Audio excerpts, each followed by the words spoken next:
So this Russian refusenik back in the Soviet days, he finally gets his visa to leave, and he's emigrating to the Holy Land. And as he's leaving the airport in Moscow, so they're looking through his stuff, the customs officials looking through his stuff, and wrapped in an old Pravda newspaper, customs official opens up the paper and he sees a golden bust of Stalin that this Jew is taking to Israel with him out of Russia. So the Soviet customs official says, "What is this?" And the Jew says, "No, comrade, don't ask what is this. Ask who is this. This is our leader Stalin. I'm bringing this bust of him with me to where I'm going so I can every day look at it, pay tribute, and thank the great leader of our country." So Soviet customs official knows there's something weird here, but what can he do? He can pretend the guy doesn't want to have a bust of Stalin. So he says, "You Jews are crazy. Fine, go, get out of here." So this Jew lands at Ben Gurion Airport, and now the Israeli customs officials are going through his stuff, and they open up the Pravda newspaper, and they see the golden bust of Stalin. And the Israeli customs official says the same question that the Russian said back in Moscow. He says, "What is this?" So the Jew says, no, don't ask what is this. Ask who is this. This is Stalin. And I'm bringing it with me here to my new homeland, and I'm going to look at it every morning. I'm going to spit in front of it to remember how much I hated that rat. Okay, the Israeli customs official says, "You Russian Jews are crazy, but whatever, go ahead." So then the guy gets to his nephew's apartment in Tel Aviv, and he's unpacking his stuff, and he opens up the Pravda newspapers, and there's this golden bust of Stalin. And his nephew says to him, he says, "Uncle, who is this?" He says, "No, my nephew, don't ask who is this. Ask what is this. This is 5 kilos of gold." He smuggled out 5 kilos of gold. Okay. Yiddish cup. Okay.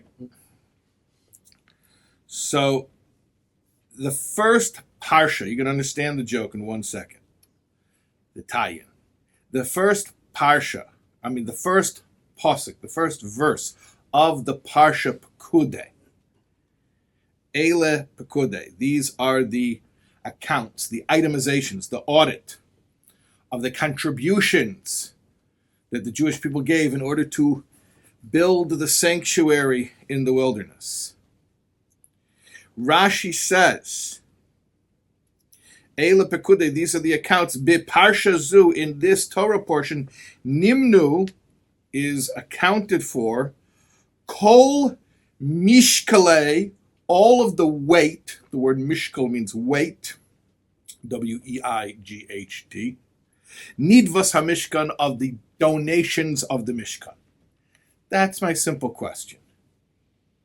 Why does he say Mishkalei Nidvas HaMishkan, the weight of the contributions of the Mishkan? The purpose of the audit of the Mishkan was a financial audit. It wasn't to literally weigh it and find out how much it weighs. That's not the point of how much it weighs. It's how much it was worth. It should have said Shvei Nidvas HaMishkan, the value, not Mishkale, the weight. It's not a science experiment. He's not weighing the Mishkan. Now, I understand that throughout the past few Torah portions, we are exposed to certain terms that are equivalents of weight that we use to describe different denominations of biblical currency. We use terms like shekel, which is a weight, or gera, which is a weight, or kikar, which is a weight. But again, even when we use those terms of weights, sort of like a British pound, right? Pound sterling. The point of it is not the weight. The point is the value, how much it's worth as a currency. So for Rashi to say that Moshe Rabbeinu is accounting for the weight of the Mishkan, Mishkalei Nidvas HaMishkan, it sounds a little bit inaccurate. That wasn't really the point, and that is our weighty question, no pun intended, for tonight. Okay. If we can answer this question, then we will also be able to answer another question, which is there any point in doing a mitzvah when you're not feeling like doing it? And if so, what would that point be? Should you do a mitzvah when you're uninspired, when you feel nothing? You're doing it by rote, you're doing it, I don't know, maybe even out of guilt, you're doing it because somebody told you to, social pressure, all the bad reasons for doing a mitzvah. Should you do it anyway? And if so, why? Explain it to me. Okay. But we're going to understand that by understanding this idea of the weight of the donations as opposed to the value of the donations. So I'm going to tell you a story. And it's a story that is a Pesach story, and don't get scared, but we are within 30 days of Pesach. That's what happens when you get to Purim, you're automatically within 30 days of Pesach. Here's a little Pesach story for you. This is from Rav Nachman Kahn, father of Rabbi Yoel Kahn, who wrote a memoir about his experiences behind the Iron Curtain. And one of the experiences he writes about is when he was sent into exile in Siberia, specifically in a town, if you can call it that, called Che, on the river Ob, which was a settlement of the Samoyed natives. Samoyeds are like Eskimos, who are native to the Siberian region. And they lived a very simple life. Nothing grows in Che. There's no plant life. They basically just lived off of reindeer blood. And in order not to lose any of the blood, they wouldn't slaughter the reindeer. They would strangle them, and then they would cut them and drink the blood. That was what the Samoyeds survived on. That was the life over there. And they ate it raw because there's really nothing to burn over there in order to cook. So it's like raw reindeer blood all day. At any rate, the point is, why am I telling you this? First of all, to let you know these were rough guys.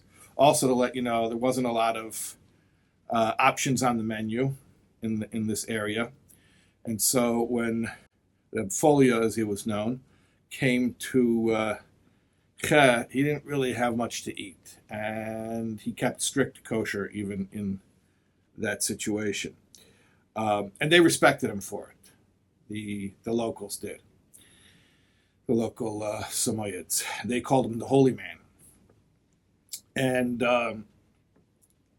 especially in Pesach, he was there for a number of years. On Pesach, they really worried for him because he was really only able to eat the matzah that his wife sent him. His wife was able to send him shmura matzah, and that's all he ate for the whole Pesach, for 8 days.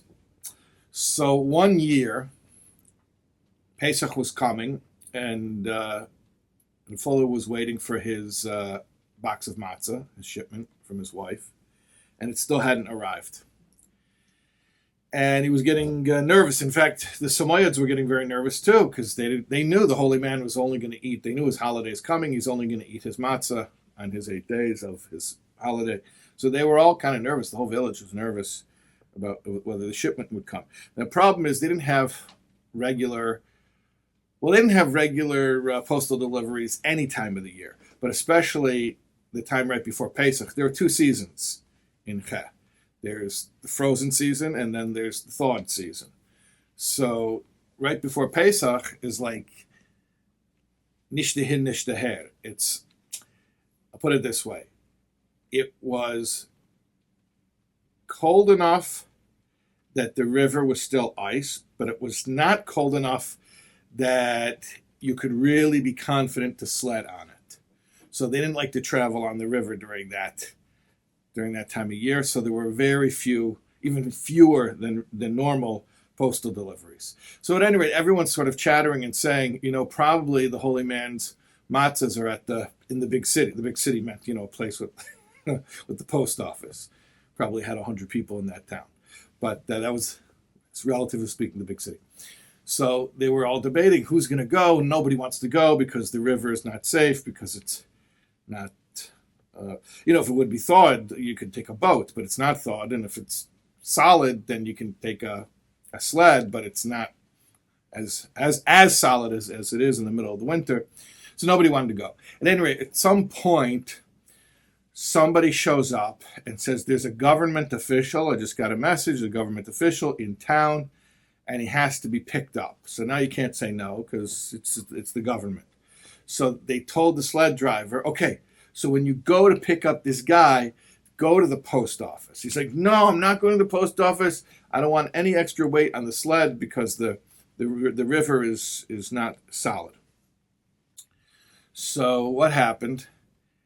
The sled driver went and he picked up the government official, and while he was in the town, he went to the post office for his own mail.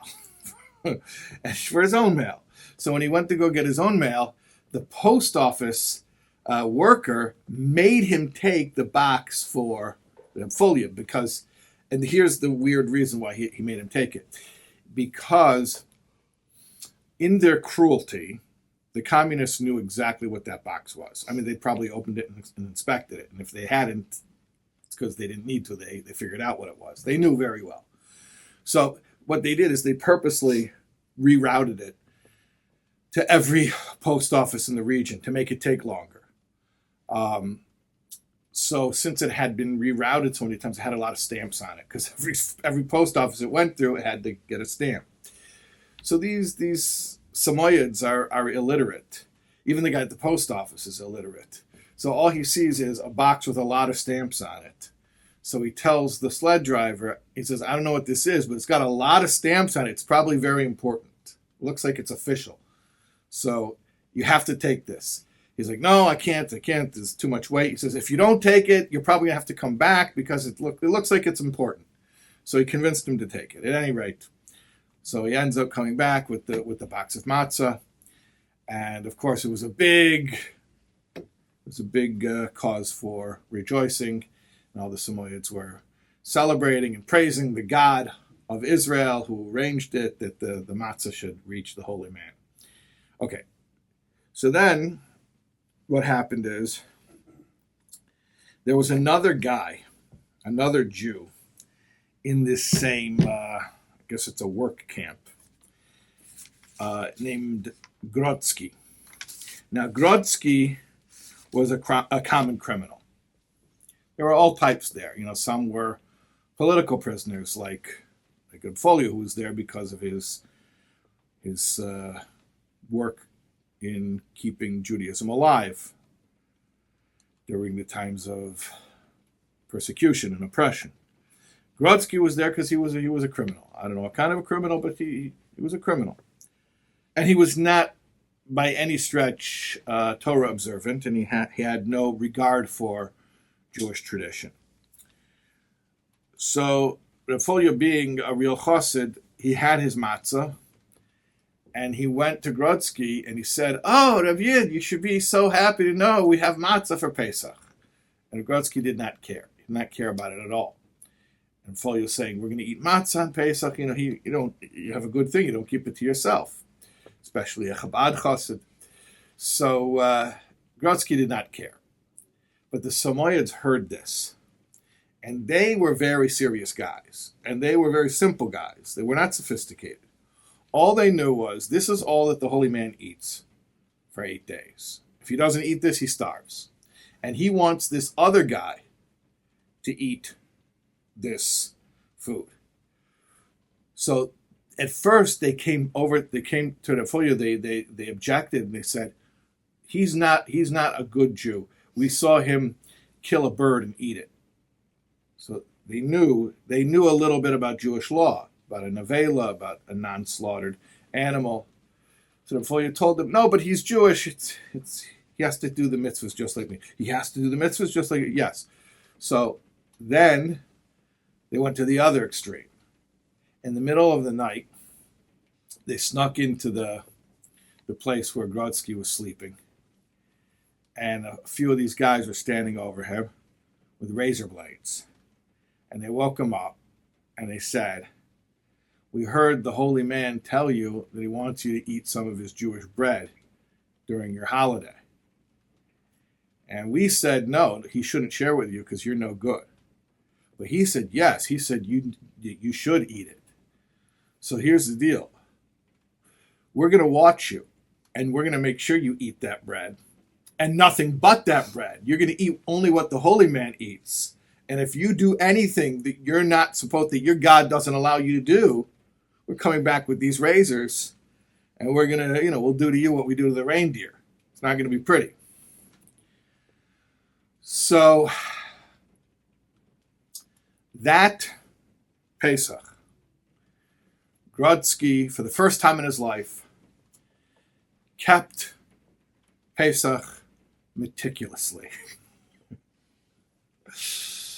And he ate matzah the first night of the holiday at the Seder that they conducted. And he didn't eat any chametz. He didn't eat anything else. He didn't want to get slashed by the Samoyeds. So after Rafolio came out of Russia, he wrote a book about this. He used to talk about his story. He would verbring, Chassidim get together and they talk and they inspire each other. And sometimes he would relate some of these stories. And he would reflect on this story. And the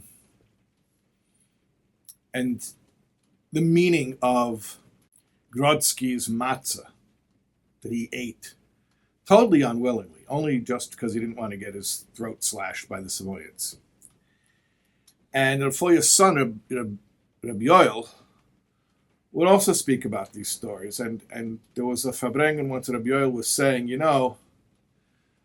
my father had so much Mesiras Nefesh, he had so much self-sacrifice, in general for kosher and for all Jewish observance, but specifically Pesach, kosher observance.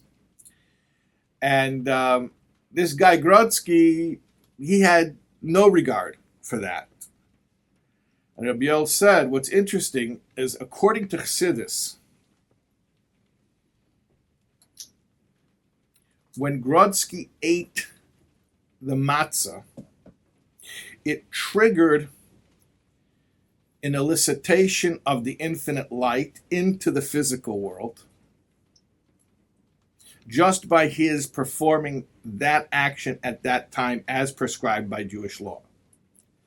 And then Rabbi Yoel said, by contrast, my father told me there were times when he didn't get his matzah. The communists withheld it from him, and he didn't get to eat matzah on the night of the mitzvah of eating matzah. And he cried. And one time he could even see the package that they were keeping. They were taunting him. They locked him up, and he could see the package, and he could see the matzah, but he couldn't eat it. And he yearned for it. He wanted it so much, and they wouldn't, in their cruelty, they wouldn't give it to him. And Rabbi Yoel said, and my father wanted that matzah more than anything. He would have done anything for that matzah, but he didn't eat it, and therefore he did not trigger the elicitation of that infinite light to be drawn down into the physical world. So Rabbi Yoel said a very interesting thing, that mitzvahs are actions. Mitzvahs are physical actions. Yes, they're accompanied by kavanah. Kavanah means the heart's intent, the love of God and the awe of God that enhances and intensifies the experience subjectively. But the mitzvah itself is an action. So if you have the action and you enhance it with kavanah, that's beautiful. But if you only have the kavanah, like Rafolio when he was locked up and he couldn't get access to the matzah, now certainly he's exempt. I'm saying legally speaking, he's not culpable for not eating. It was beyond his control. It's something called oinus, and it's beyond his control, and therefore he's exempt. But the point is, even though he's exempt, whatever it is that matzah accomplishes was not accomplished by him because he couldn't do that physical action. So you can have somebody who has the action without any intent, case in point, Grodsky, And you can have somebody who has the intent, but he can't do the action for whatever reason. It's withheld from him. The example of Reb Folio not being able to actually get access to the matzah. And what it comes down to ultimately is Hamaisa Huayaka. The main thing is the action. Did you do it or didn't you do it? Because that's what mitzvahs are. And our souls came down into the world, the physical plane, to inhabit physical bodies, to do mitzvahs, because that's the only place mitzvahs can be done. Mitzvahs are inherently physical actions. They say the Vilna Gaon, right before he passed away, he was on his deathbed, he was crying. His Talmidim, his disciples were around him, and they said, "Why are you crying? Are you afraid of judgment?" Because he was such a righteous person. He never wasted a moment. He was always learning Torah. So why is he crying? If anybody's going to do well at the Faher, at the entrance exam up in heaven, it would be the Vilna Gaon. So what's he crying? He should probably be looking forward to leaving and graduating and moving on. And he said, "No, you don't understand why I'm crying." He said he grabbed his talis cotton, his tzitzis, his garment with the tzitzis on it, and he says, "I'm about to leave a world where for a few kopecks you can buy one of these and you can fulfill the infinite will. And I'm going to a place where for all the treasures of that world you can't do one single mitzvah." So the whole point of the physical world and the whole point of embodiment is the opportunity to do mitzvahs. In heaven they can't do mitzvahs. It's interesting, it's ironic. The souls in bodies lose their sensitivity because all the stimuli of the physical world sort of covers up the still small voice of the soul. So the souls in bodies often don't have a lot of sensitivity for mitzvahs, yet they can do mitzvahs. They're the only ones. Only the souls in bodies can do mitzvahs. And conversely, the souls without bodies, the souls in heaven, they have nothing buffering their pure, clear vision of the value of serving God. So they love mitzvahs, but they can't do them because they don't have bodies. And mitzvahs are physical actions. So a little bit of an irony there. That the soul comes down, and no matter how spiritually sensitive you are down here in this physical world, it does not compare to your spiritual sensitivity as you are up in heaven, where there's no buffer, there's no blockage, there's no impediment to the spiritual truths. So we lose that sensitivity, and yet we gain the ability to do the mitzvah and to fulfill God's will and to be an extension of Him, really. It's called being a chariot, a merkava for the divine will. The soul can't be a chariot for the divine will, the disembodied soul. The disembodied soul in heaven can observe godliness. And in fact, it has a great deal of pleasure from what it appreciates as far as the glimmers of godly radiance. It's described as. They enjoy the ray of the divine presence. So it's hana, they have pleasure from it as something that they observe, that they behold, but it's like an I-thou relationship, subject-object. There's the soul appreciating God. Two parties, two entities. The body, on the other hand, has no consciousness. It's a goylem. And because of that, because its lack of sensitivity, precisely because of its lack of sensitivity, it can just surrender and be a vehicle and just carry out God's will without having any opinion of it, without having a subjective experience of being God's chariot, just objectively speaking, being the chariot. So do you want to see God or do you want to be God? The souls in heaven get to see God. Bodies down here, they get to be God. They get to represent God's will, like literally. The metaphor that's used in Chassidus is when my brain wants to reach my hand out and grab the cup. So I don't have to give specific instructions to my hand. I just will it, and my hand is automatically subservient to my will and does everything, all the hundreds of little muscle twitches that it has to do to perfectly, and in the most efficient manner possible, execute that task.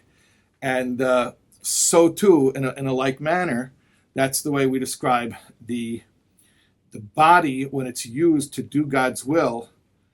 It's an absolute conduit and a vehicle, a chariot for the divine will, and in that sense is one with the divine will in a way that ironically the soul can't be one with Hashem. The soul can observe Hashem, but can't be one with Hashem because of its sensitivity, because it's having a subjective experience.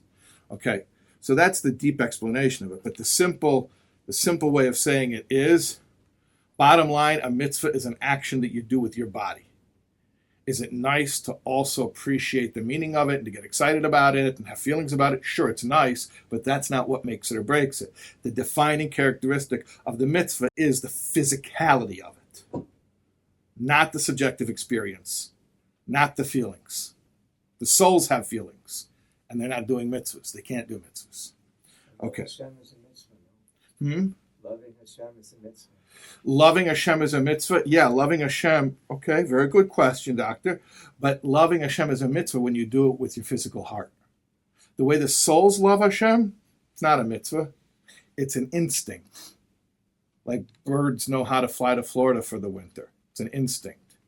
Loving Hashem is when you love Hashem with your physical heart. When a soul in a body uses the same heart that loves 7-layer cake, to use Josh Gordon's famous phrase, and you use that same heart to love Hashem. That's when it's a mitzvah, when there's that engagement with some physicality. Then it becomes the mitzvah. But very good point. Point well taken. So now, let's try to understand why Rashi says that Moshe was tallying mishkalei nidvas hamishkan, why he was counting the weight of the donations, not shvei, the value. Remember the old brain teaser? If not, then I guess I'll delight you and amuse you by telling you something you haven't heard. But I think we've all heard this. Which weighs more? A pound of feathers or a pound of bricks, right? You know that old, yeah. So that question works because it's a physics question. If I say, which is more, a pound of feathers or a pound of bricks? What do you mean, which is more? They're both a pound. You just said it's a pound. But what if it's not a physics question? What if it's an economics question? Which is more, a pound of feather or a pound of bricks? I don't know. Actually, I haven't bought either recently. Let me go look it up. I don't know how much it costs. So if it's a physics question, which is more, a pound of feather, a pound of bricks? They're the same. They're both a pound. But if it's an economics question, then you're asking about the worth. You're asking about what someone would pay for that amount of feathers or that amount of bricks. Like if you go to the deli, you say, how much for a pound? Pound of what? Potato salad or brisket? They're very different situations. So that's the difference between weight and value, even when we use weight to describe value. Sometimes we use weight as a unit to describe an equivalent value, but our point is not to tell you the weight. It's not, if I ask you, for a pound of silver, and I tell you it's only for the weight, it's not for the value of the silver, then why do we need it to be silver? Then let it be a pound of cement. I mean, if I'm using it as a paperweight, if I just need the weight, then who cares if it's silver, it's copper, it's sand? So weight really doesn't make a difference. A pound of feathers, a pound of bricks, it doesn't make a difference because weight is the weight. But value makes a big difference what it is. A pound of feathers, a pound of bricks, a pound of brisket, a pound of gold. All these things have different values, very different values. So here's the question. How much is a pound of mitzvahs? Okay, a pound of mitzvahs? I don't know. Reb Folya's mitzvah or Grodsky's mitzvah? What's the answer? They're exactly the same. Because mitzvahs are about the weight. It's not about, was it gold, was it silver, was it copper? It's not about value. Each person's mitzvah that they do may have different value based on the depth of spiritual connection the person feels when they do it. Yeah, that's true. That's a separate track. But that's really not the main decisive factor. The main decisive factor of a mitzvah is that it physically got done, that it physically happened. And in that case, if I were to ask you which mitzvah is more of a mitzvah, Grodsky's mitzvah, Reb Folier's mitzvah, they're the same exact mitzvah, because what is decisive about it is it got done or it didn't. Either it got done or it didn't. Now you want to start comparing value. Okay, yeah, I get that. That's a separate discussion. I understand that Reb Folier's appreciation, his kavanah for the mitzvah is profound. But that's not what makes it a mitzvah. That has, to be sure, has an enhancing effect on making the mitzvah more luminescent. It gives it greater impact.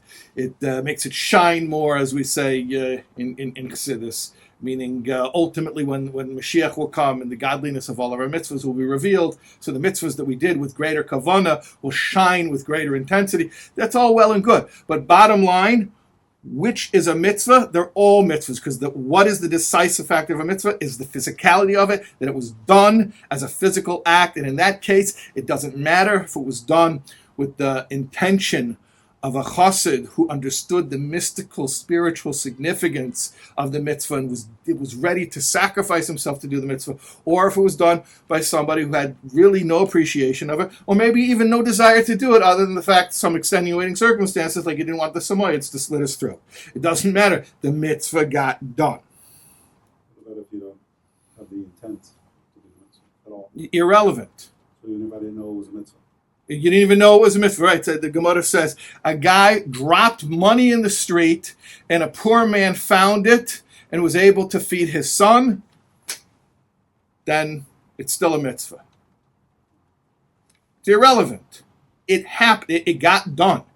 See, when it comes to things like intent, then can you intend something without intending it? That's that's an oxymoron. Intent has to be intentional, or it's not intent. But action does not have to be intentional. And like I was saying before, imagine somebody who has all the profound intent in the world but doesn't do the physical action. He has nothing. Person who does the physical action with little to no intent, let's say even zero intent, he still did the mitzvah. The person who has intense kavanah, he has intent, but he doesn't carry through with it for whatever reason, even if it's to no fault of his own. Like Rabbi Taub was not able to eat matzah that one year when they deprived him. So certainly he would be exempt. He wouldn't be culpable for it. But did he accomplish what matzah accomplishes? Did he draw it out that infinite light? No, because he didn't do the action.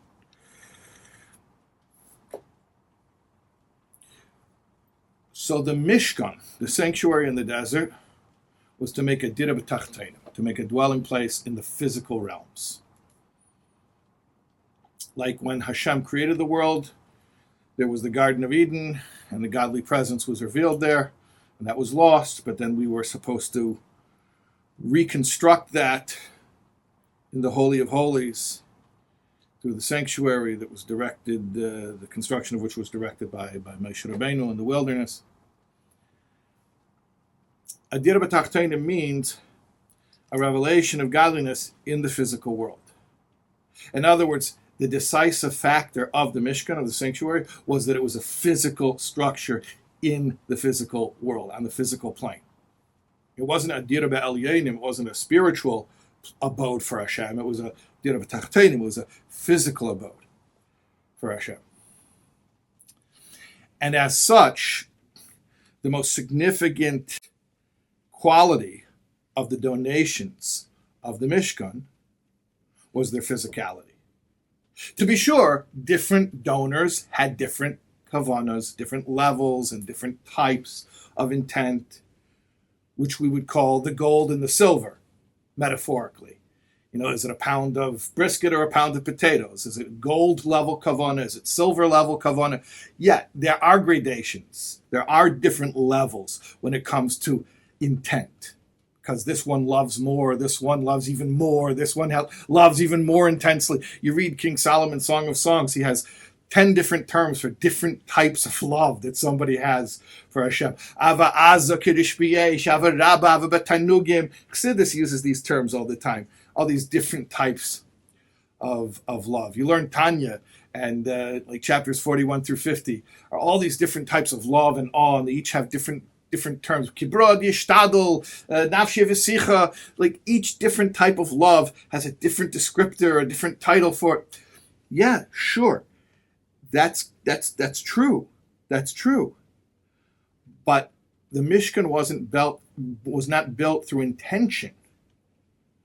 The intention surely had an enhancing effect, but if everyone just sat there and intended to build a Mishkan and had deep feelings about a Mishkan, but didn't build it, then there would be no Dira B'Tachtenim. There would not be that indwelling of the godly presence in the physical world. It was only because they physically built it according to the specs that Moshe Rabbeinu gave and that Tzala carried out according to very specific building code, down to minuscule measurements, and it had to be done exactly that way.